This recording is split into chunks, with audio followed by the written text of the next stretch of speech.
अस्सलाम वालेकुम। उम्मीद है कि आप सब लोग खैरियत से होंगे। इमरान खान साहब की तस्वीर के ऊपर तनाजा खड़ा हो गया, एहतजाज शुरू हो गया।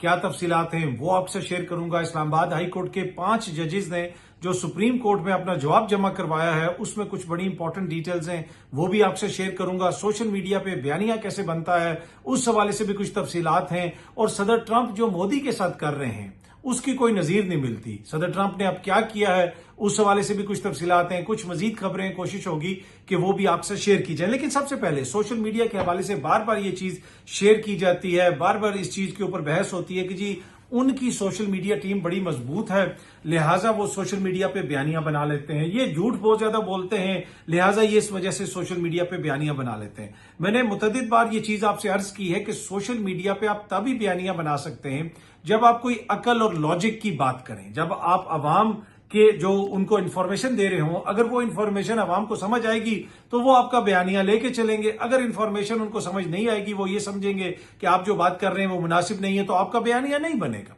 अब आप देख लें, हुकूमत वाले भी बयानिया बनाने की कोशिश करते रहे, दीगर दोस्त भी बयानिया बनाने की कोशिश करते हैं, लेकिन अवाम वही बयानिया लेके चलती है जो उनको समझ आती है। अब आप जंग का मामला देख लें, जंग से पहले सोशल मीडिया के ऊपर पाबंदी थी, पाकिस्तान में एक्स को बंद कर दिया गया था कि जी यहां पे झूठ पे मबनी बयानियां बन जाता है। नहीं, जो लोग अवाम समझ रही थी, सोच रही थी, उसकी अक्कासी आपको वहां पे नजर आती थी। जब जंग हुई पूरी कौम को समझ आया, पूरी कौम ने जनाब मिल के उस जंग को लड़ा।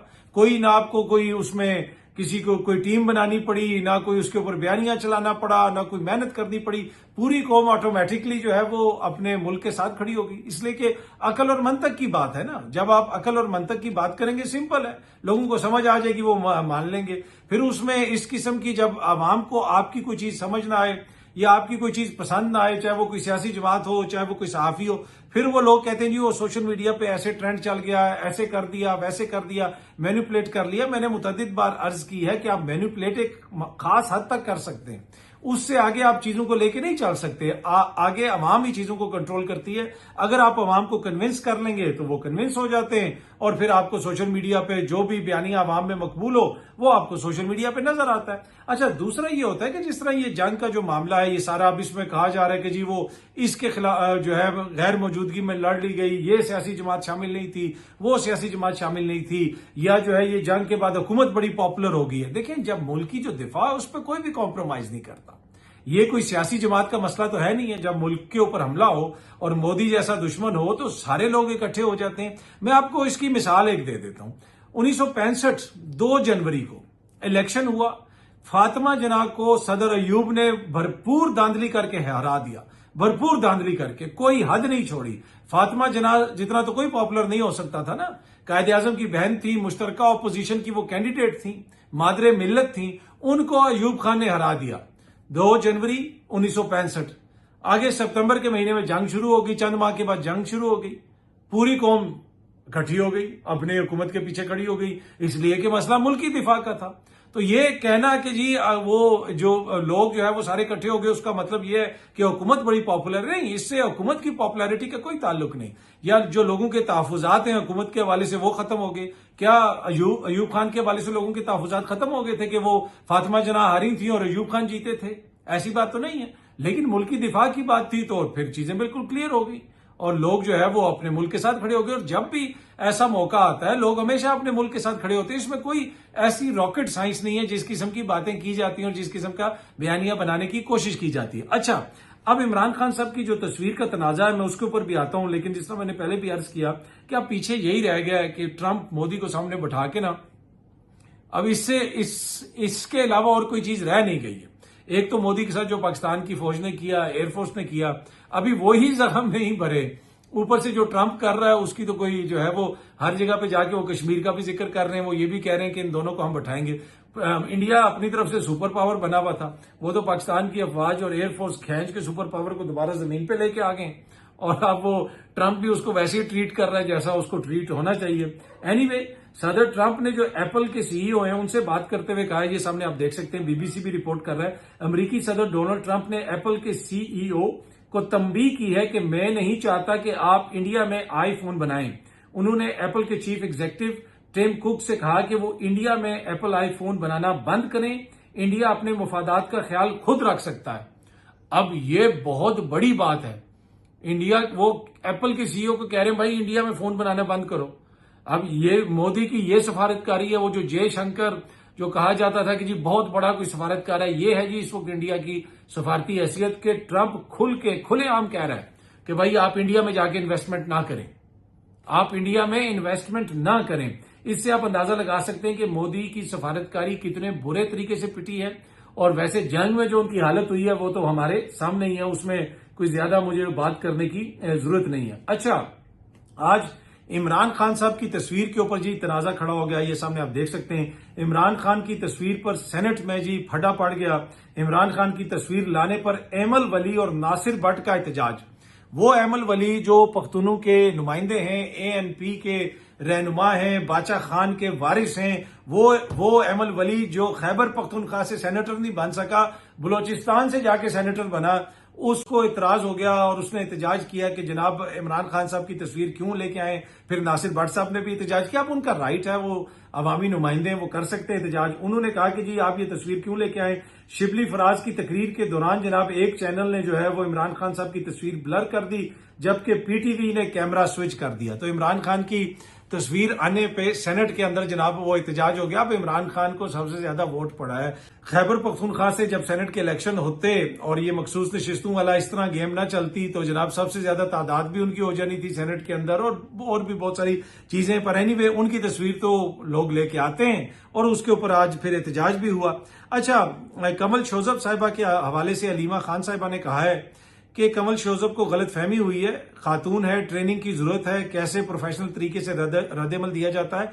बात सिर्फ इमरान खान की है और ये कोई मामूली बात नहीं। उन्होंने कहा कि जी जो भी बात हो रही है, अगर इमरान खान साहब की फैमिली कुछ कह रही है तो वो इमरान खान साहब की रिहाई की वजह से वो वरिड है, इसलिए वो बात कर रहे हैं। इससे पहले आपने देखा कि इमरान खान साहब के बेटू ने भी इंटरव्यू दिया। अच्छा, उस पर भी कुछ लोगों को इतराज है जी जंग हो रही थी तो इमरान खान साहब के बेटू ने इंटरव्यू क्यों नहीं दिया। अब वो इंटरव्यू भी मेरे ख्याल में कुछ दिन पहले हुआ था और उसके बाद फिर उसको रिलीज किया गया, और वो क्यों ना अपने वालिद की रिहाई के हवाले से बात करे, इसमें कौन सी ऐसी बात है। अब पाकिस्तान की जो फेमस सेलिब्रिटीज हैं जिसमें मायरा खान हो गई, माया अली साहिबा हो गई, दरफशान सलीम साहिबा हो गई, इन्होंने इमरान खान साहब के बेटे का जो इंटरव्यू है, उनके बेटों का जो इंटरव्यू है वो तबसरे के साथ अपने इंस्टाग्राम पे शेयर कर दिया और उसमें लिखा जी हमने कभी हार नहीं मानी और ना ही हम कभी हार मानेंगे। तो इमरान खान साहब के बेटों ने भी ये बात की है। दूसरी जानिब अब जो भारत में हो रहा है मोदी के साथ, उसके ऊपर शीरी रहमान साहिबा ने भी कहा है कि अगर मैं भारत की अपोजिशन लीडर होती तो ऑपरेशन सिंदूर की नाकामी के बाद मोदी की बैंड बजा देती। उन्होंने कहा जी वो मोदी की हम बैंड बजा देते। वैसे मोदी की बैंड जो है वो काफी ज्यादा बज गई है मैदान जंग में। अब वो गोदी मीडिया के लिए भी मुश्किल हो रहा है कि वो मोदी साहब का कैसे वहां पे दिफा करें और कैसे चीजों को वो रंग दें कि जी जैसे इसमें भी कोई मोदी की विक्ट्री थी और मोदी साहब जीत गए। वो अब ऐसी सूरत बनती हुई नजर नहीं आ रही। अच्छा जी, सलमान अकरम राजा और गौहर अली खान इकट्ठे नहीं नजर आते, हम रोज इकट्ठे बैठते हैं। सलमान अकरम राजा ने आगे से ये कहा, किसी ने उनसे सवाल पूछा ये कि जनाब सलमान अकरम राजा और गौहर अली खान इकट्ठे क्यों नजर नहीं आते। आगे से राजा साहब ने कहा जी हम तो रोज इकट्ठे बैठते हैं ये। और फिर उन्होंने आगे से ये भी कहा अगर व्लॉग से पैसे कमाने हैं तो जायज तरीके से कमाएं और सिर्फ चस्के लेकर तमाशा ना बनाएं। अलीमा खान का जवाब। और ये भी उन्होंने कहा कि जी कोई थोड़ा सा जो है वो जैसे अकल पर मबनी या थोड़ा सा ज्यादा फहम शऊर वाला क्वेश्चन भी हो सकता है, लेकिन बस वो चीजें शेयर करनी है और कोई ना कोई व्लॉग बनाना है तो उसके लिए फिर आप कुछ भी शेयर कर सकते हैं, कुछ भी कह देते हैं। वो लोग एक कोई कहता नहीं जी कुछ भी तो वही है। पर एनीवे सलमान अकरम राजा साहब और बैरिस्टर गौर साहब इकट्ठे तो रोज बैठते होंगे, लेकिन मेरे ख्याल में बहुत सारे मामलात में उनका इत्तेफाक नहीं है। बैरिस्टर गौर अगर इस तरफ है तो सलमान अकरम राजा साहब इस तरफ है। मुझे उनके बीच में बहुत बड़ा फासला नजर आता है नजरियाती तौर पे। बैरिस्टर गौर साहब तो बहुत सारी ऐसी बातें करते हैं कि उसके ऊपर पार्टी के अंदर भी इतराज होता है। 26 नवंबर को वो कहां पे थे 1.5-2 घंटे के लिए, ये भी बातें होती है पार्टी के अंदर, लोग कहते हैं। तो वो एक मफाहमती ग्रुप है, एक मजामती ग्रुप है, तो बहुत सारी चीजें हैं। पर एनीवे वो चीजें चल रही हैं, राब्ते हो रहे हैं।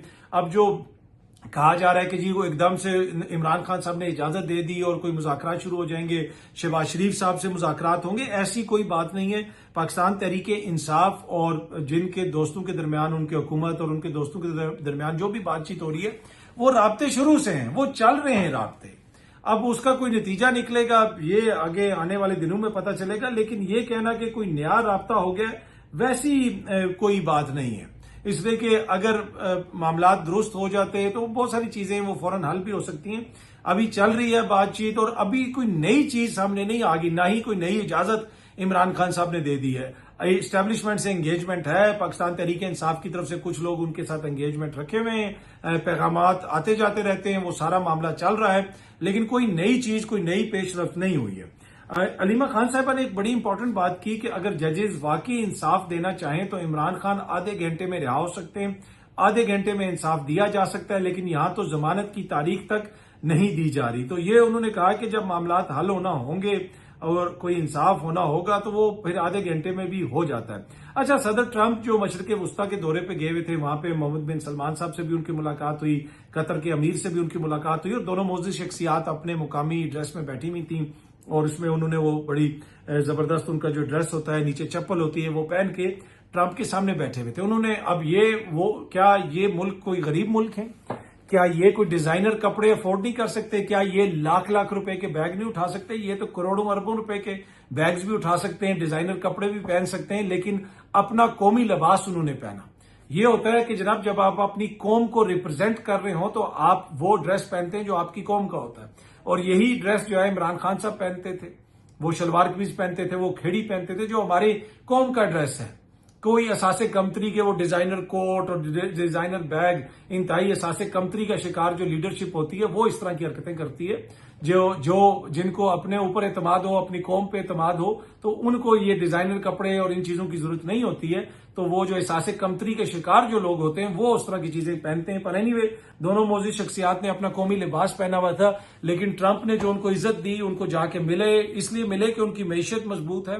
उन्होंने अमरीका में सरमायाकारी की, उसके साथ साथ उनके कहने के ऊपर शाम के ऊपर पाबंदियां भी खत्म की गई, शाम के सदर से भी मुलाकात हुई। अब कतर और सऊदी अरब के बीच में आपस में भी इख्तलाफात हैं बहुत सारी मामलात में। सऊदी अरब और कतर जो है वो एक दूसरे से उनके एक पेज पे वो नहीं है, वो खुल के एक दूसरे के ऊपर तनकीद भी होती है। माजी में आपको याद होगा कतर के ऊपर पाबंदियां लगाने की भी कोशिश की गई, उनका ब्लॉकेट वगैरह भी करने की कोशिश की गई, लेकिन अब सूरत पहले से बेहतर है। लेकिन दोनों मजबूत इकोनॉमीज हैं, दोनों इन्वेस्ट करते हैं अमेरिका में। तो जब आपकी इकोनॉमी मजबूत होती है तो कोई मैटर नहीं करता कि आपने क्या पहना हुआ है या क्या नहीं पहना हुआ, लोग आपको जो है सीरियसली लेते हैं। यहाँ पे इटालियन सूट पहन के जी बड़े स्टाइलिश हैं, तो ये है वो। स्टाइलिश ऐसे नहीं बनते, स्टाइलिश आप अपने नजरिए से बनते हैं। सियासतदान का जो स्टाइल होता है वो उसका नजरिया होता है। सियासतदान की कोई जो इंप्रेस करने वाली चीज होती है, उसका हैंड बैग या उसकी बेल्ट या उसकी जूती नहीं होती, वो उसका नजरिया होता है, उसका मौकिफ होता है, उसका स्टांस होता है, उसकी आवाम में पॉपुलैरिटी होती है, उसका वोट होता है जो उसको फॉर्म 45 पे पड़ा होता है। वो चीजें होती हैं सियासतदान के लिए इंपॉर्टेंट। तो बाकी सारी चीजें जो है वो सतही चीजें होती है। और जो लोग इस तरह की हरकतें करते हैं, मुझे नहीं पता कौन करता है, वो इंतहाई सतही जहनियत के मालिक लोग इस तरह की हरकतें करते हैं दुनिया भर में। अच्छा जी, DGISPR साहब ने वार्निंग दी है इंडिया को कि अगर उन्होंने सीज फायर को तोड़ा तो पाकिस्तान की तरफ से फौरन इसका जवाब दिया जाएगा, कोई लगी लिपटी नहीं रखी जाएगी। पहले भी जो उनके साथ हुआ है मोदी के साथ, लगता नहीं है कि दोबारा वो कोई ऐसी हरकत करेंगे, लेकिन अगर कोई ऐसी हरकत करने की कोशिश की गई तो पाकिस्तान की जानिब से कहा जा रहा है कि फौरन हम जवाब देंगे। अच्छा, पाकिस्तान का आलमी बरादरी से भारत में एटमी तनसीबात की उनका जो मवाद है उसकी सिक्योरिटी का जायजा लेने का पाकिस्तान ने मुतालबा किया है। पहले भारत की जानिब से राजनाथ सिंह ने एक बड़ा घटिया सा बयान दिया था, वो अब कहते हैं कि सियानी बिल्ली खंबा नोचे, अब वो और कुछ कर नहीं सकते, तो वो पाकिस्तान के जोरी ताकत और उसके हवाले से इंतहाई बेहुदा किस्म का उन्होंने प्रोपेगेंडा करने की कोशिश की। उसका पाकिस्तान ने एक तो भरपूर जवाब भी दिया और उल्टा पाकिस्तान ने कहा है जनाब इनके जाके देखें, इनकी बातों से तो लगता है कि इनको पता ही नहीं है, इनको अपनी जिम्मेदारी का ही एहसास नहीं है। तो पाकिस्तान ने ये आलमी दुनिया से मुतालबा किया है, जो उनके साथ हुआ है उसके बाद उन्होंने कुछ ना कुछ तो जनाब वो फेस सेविंग करनी है। दूसरी तरफ पाकिस्तान ने अमेरिका को दो तरफा जीरो टैरिफ तजारती मुआहदे के भी ऑफर कर दिया है, इसलिए कि ट्रंप बार बार तजारत की बात कर रहे हैं। पाकिस्तान ने कहा जी हम भी आप पे कोई टैरिफ नहीं लगाते, आप भी हम पे कोई ना लगाएं, जीरो टैरिफ उनको ऑफर किया। आप देखते हैं कि ये आगे किस हद तक बढ़ता है ये मामला। पाकिस्तान और भारत के जो DGMOs हैं उनका भी राब्ता हुआ है, ये तीसरा राब्ता है, जंग न्यूज रिपोर्ट कर रहा है। और ऑब्वियसली जब से जंग बंदी हुई है ये राब्ते बड़े इंपॉर्टेंट हैं ताकि किसी किस्म की सीज फायर कोई वायलेशन ना हो और मामला इसी तरह चलता रहे। काजी फायज ईसा साहब ने जो डॉन न्यूज में आर्टिकल लिखा, इंटरनेशनल लॉ की बात की और वो बहुत सारी और भी चीजें उन्होंने उसमें लिखी हैं, उसके ऊपर बहुत ज्यादा शदीद नौयत का रद्द अमल आ रहा है। सहाफी भी उसके ऊपर रद्द-ए-अमल दे रहे हैं, सोशल मीडिया सार्फिन भी रद्द-ए-अमल दे रहे हैं कि भाई डॉन को एक ख्याल करना चाहिए था कि वो शख्स जिसने मुल्क में आइन और कानून की धज्जियां उड़ा दी, आप उससे आर्टिकल लिखवा रहे हैं इंटरनेशनल लॉ के ऊपर। ये बात जनाब फवाद चौधरी साहब ने डॉन को टैग करके लिखा है कि Dawn must apologise for publishing an article by fascist who undermined Pakistan constitution. उन्होंने कहा कि ये एक फैशिस्ट था और जिसने पाकिस्तान के कानून को रौंदा, पाकिस्तान के आइन को रौंदा, अंडरमाइन किया। आप जनाब उससे एक आर्टिकल लिखवा रहे हैं, उसका आपने आर्टिकल पब्लिश किया, आपको माफी मांगनी चाहिए। उन्होंने डॉन को यह कहा है फवाद चौधरी साहब ने। अच्छा जी, जो जजेस ट्रांसफर केस है, वो सीनियरिटी वाला वो जो सारा मामला है, उसमें इस्लामाबाद हाई कोर्ट के जो 5 जजेस हैं, उन्होंने सुप्रीम कोर्ट में जो अपना मौकिफ रखा है, उसमें उन्होंने कहा है कि अगर ये सिर्फ हमारी सीनियरिटी का मसला होता तो शायद बर्दाश्त किया जा सकता था, लेकिन जो कुछ हुआ वो इस्लामाबाद हाई कोर्ट पर कब्जे और उसकी आजादी को खत्म करने के मुतरादिफ है और ये नाकाबिले कबूल है। इसके अलावा भी उन्होंने कुछ और बातें भी की कि बहुत जरूरी है कि इस मौके के ऊपर जहां पे ये चीजें गलत हो रही हैं, हम जो है वो तारीख की राइट साइड के ऊपर खड़े हों, इस चीज को हाईलाइट करें। तो ये वो सारी चीजें डिटेल से उन्होंने अपने जवाब में लिखी हैं। अब देखते हैं कि मौजूद सुप्रीम कोर्ट जो है वो इसके ऊपर क्या फैसला देती है और ये केस आगे किस तरफ जाता है। अच्छा, पाकिस्तान ने जो भारत के साथ किया और वो अब तारीख का हिस्सा है। पाकिस्तान के एक पायलट गिरने की खबर आई, बरखा दत्त ने भी खबर दी और चाहत फतेह अली खान साहब की पायलट की वर्दी में एक तस्वीर भी भारतीय सोशल मीडिया और मीडिया पे वायरल हुई कि जी ये वो पायलट है जिसको पकड़ा गया है, लेकिन वो चाहत फतेह अली खान साहब की तस्वीर थी और वो पाकिस्तान का सबसे कीमती असासा है। समटाइम वो कीमती असासा थोड़ा सा ज्यादा मतलब मुश्किल हो जाता है पाकिस्तानियों के लिए, उसको संभाल के भी रखना। पर एनीवे, अब वतन की मोहब्बत में चाहत फतेह अली खान ने नया मिली नगमा जारी कर दिया। अब मोदी के बम हमने बर्दाश्त कर लिए, सब कुछ कर लिया, आगे से इस कौम ने जो है ना साथ बैठ के बाहर अपनी फौज के साथ मिसाइल भी मरवाए, सब कुछ किया। अब ये कौम के लिए एक बड़ा इम्तिहान शुरू हो गया कि चाहत फतेह अली खान साहब ने एक मिली नगमा जारी कर दिया। अब ये उनकी मोहब्बत है, पाकिस्तान से मोहब्बत है। अगर उन्होंने मिली नगमा जारी किया है तो जरूर जो है वो हमें सुनना चाहिए। और दूसरा, मेरे ख्याल में इसका एक फौजी यूज भी होना चाहिए। ये मिली नगमा रिकॉर्ड करके रख लें, अगर अगली दफा कोई इंडिया का पायलट यहां पे आए और कोई बंदा पकड़ा जाए तो एक दिन उसको ये हम गाना शाना सुना के फिर उसको हम वापस भेजें, तो ये भी एक अच्छा डिटरेंट होगा। एनीवे जी, मजाक अपनी जगह पे। चाहत फतेह अली खान साहब का अगर आप लोगों ने मिली नगमा सुना है, वो कौन सा है मिली नगमा, आप उसके हवाले से क्या राय है, वो कमेंट्स में आपने जरूर हमसे शेयर करनी है। बहुत जल्दी आप सब दोस्तों से दोबारा मुलाकात होगी। Thank you very much.